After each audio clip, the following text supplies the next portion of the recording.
Hi guys, welcome to Airaa kitchen. இன்றைக்கி நம்ம ஈஸியாக ஒரு சிக்கன் ரெசிபி எப்படி பண்ணுறதுன்னு பார்க்கலாமா? ஸ்டவ் ஆன் பண்ணி பேனை வச்சுக்கோங்க. கொஞ்சமாக ஆயில் நல்லா சூடாகட்டும். ஆயில் நல்லா சூடானதுக்கப்புறம் கொஞ்சமாக பட்டை, கிராம்பு, ஏலக்காய் சேர்த்துட்டு இப்போ இது கூட 2 ஆனியன் சேர்த்துக்கலாம். சின்னதாக கட் பண்ணிக்கோங்க. இப்போது ஆனியன் பாதி வதங்கினதும் கொஞ்சமாக கருவேப்பிலை சேர்த்து அதையும் சேர்த்து நல்லா வதக்கிக்கலாம். இப்போ ஆனியன் நல்லா வதங்கிடுச்சு. இப்போ 1 ஸ்பூன் ஜிஞ்சர் கார்லிக் பேஸ்ட் அதையும் சேர்த்து நல்லா கிண்டி விட்டுக்கோங்க.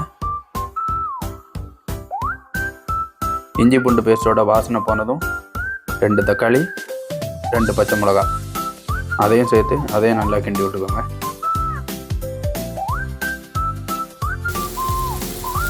இப்போ எல்லாமே நல்லா வதங்கினதுக்கப்புறம் 1/2 ஸ்பூன் மஞ்சள் பொடி, 1 ஸ்பூன் மிளகாத்தூள், அப்புறம் 1 ஸ்பூன் மல்லிப்பொடி, அப்படியே 1 ஸ்பூன் சால்ட்டும் ஆட் பண்ணிக்கோங்க. கொஞ்சமாக கரம் மசாலா இதெல்லாம் சேர்த்து நல்லா கிண்டி விட்டுக்கோங்க.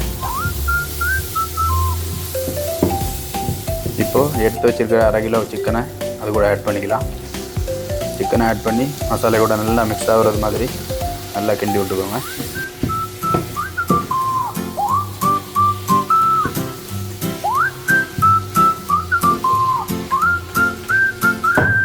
மசாலாவும் சிக்கனும் நல்லா மிக்ஸ் ஆனதுக்கப்புறம் 1 கப் தண்ணி அது கூட ஆட் பண்ணி நல்லா என்னோட கிண்டி விட்டுட்டு அப்புறமா பேனை மூடி போட்டு ஒரு 15 நிமிஷத்துக்கு அப்புறம் ஓப்பன் பண்ணிங்கன்னா சிக்கன் ரெடி ஆகிடும். அவ்வளோதான். இப்போது ஈஸியாக ஒரு சிக்கன் ரெசிபி ரெடி.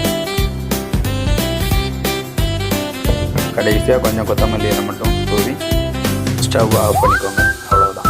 இந்த மாதிரி ஈஸியான ரெசிபீஸுக்கு நம்ம சேனலை சப்ஸ்கிரைப் பண்ணிக்கோங்க. ட்ரை பண்ணி பார்த்துட்டு எப்படி வந்துருக்குன்னு கமெண்டில் கமெண்ட் பண்ணுங்கள். தேங்க்ஸ் ஃபார் வாட்சிங்.